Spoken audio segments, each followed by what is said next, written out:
Hello, আসসালামু আলাইকুম। কেমন আছেন সবাই? আলহামদুলিল্লাহ আমিও অনেক ভালো আছি। তো বন্ধুরা আজকে শক্ত মুরগি রান্না করব। তো এটা তো আমাদের এখানকে শক্ত মুরগি বলে না, এটাকে কক মুরগি বলে।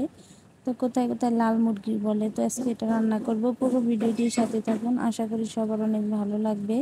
তো এখানে অল্প পরিমাণ তেল দিয়ে দিলাম, যেহেতু এই শক্ত মুরগিতে কিন্তু অনেক পরিমাণ তেল থাকে। তো সেই কারণে তেলটা আমি একটু কমিয়ে দিলাম, যেহেতু অনেক তেল উঠবে।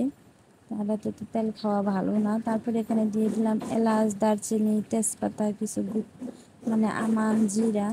তারপরে এখানে দিয়ে দেবো, এটাকে একটু নাড়াচাড়া করে তারপরে এখানে দিয়ে দিব হচ্ছে গিয়ে কাঁচামরিচ আর পেঁয়াজ দিয়ে সুন্দর করে ভাজা ভাজা করে নিব। আর আমার মনে হয় এই শক্ত মুরগিটা সবার এত পছন্দ, তো কি বলবো, এখন তো আমাদের অনেক পছন্দ হয়ে গেছে। তো আগে আমরা কখনো এই মুরগিটা খাইতাম না, অনেক দাম দেখে।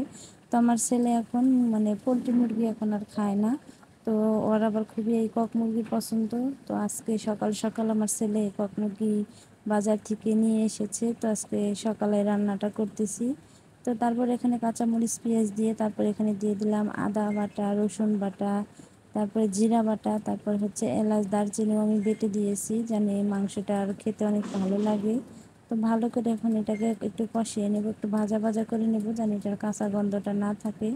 তো বন্ধুরা কার কার এরকম মানে শক্ত মুরগি খেতে ভালো লাগে? অনেক কিন্তু ভালো লাগে, মানে গরুর মাংসের চেয়েও কিন্তু শক্ত মুরগি আসলে অনেকটাই মজা। তারপরে এখানে দিয়ে দিব হলুদের গুঁড়া, তারপরে ধনিয়ার গুঁড়া, তারপরে দিয়ে দিব এখানে 4 চামচের মতো মরিচের গুঁড়া দিব। কেউ আবার মরিচের গুঁড়া দিতে ভয় পায় না যে আপুরা কত ঝাল খায়। হ্যাঁ, আমরা অনেক ঝাল খাই, গ্রামের মানুষ আমরা আসলে অনেক ঝাল খাই।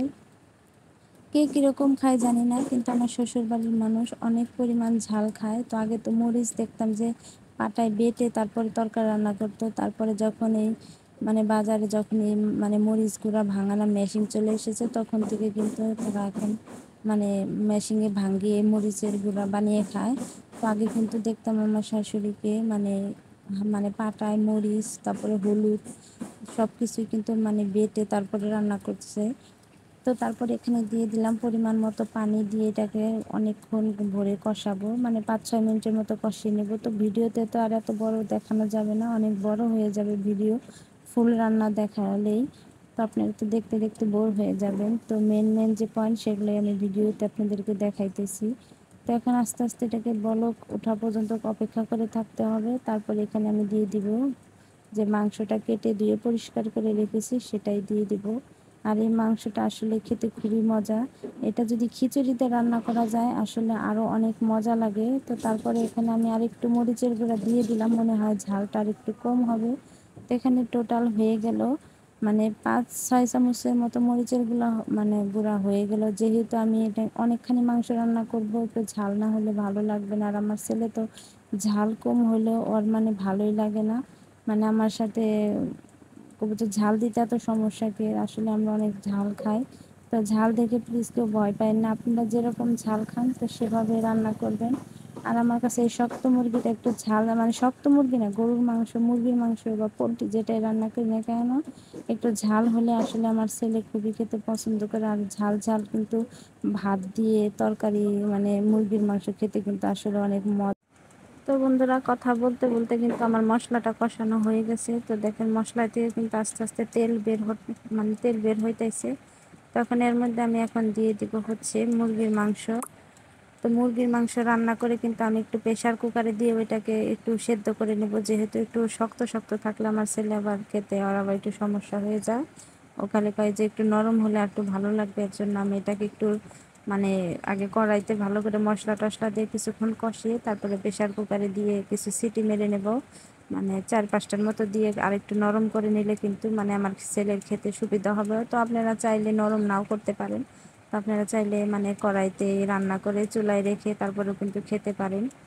তো আমি যেহেতু আমার ছেলের সুবিধাটা তো আমার দেখতে হবে, আমি তো মা। তো আমার ছেলে যেরকম খেতে পছন্দ করে তো সেভাবে আমি একটু করে দিতেছি। তো এখানে এই যে ভালো করে এখন মশলাটা দেখেন সুন্দর করে মাংসের সাথে এখন সুন্দর করে মিশিয়ে নিচ্ছে। আর কালারটাও দেখেন কত সুন্দর হয়েছে। এইরকম যদি কষানো মাংস দিয়ে কিন্তু আপনারা একদম ভাত, রুটি, পরোটা, খিচুড়ি যেটা দিয়ে খাবেন না কেন সেটাই কিন্তু খেতে কিন্তু খুবই ভালো লাগবে।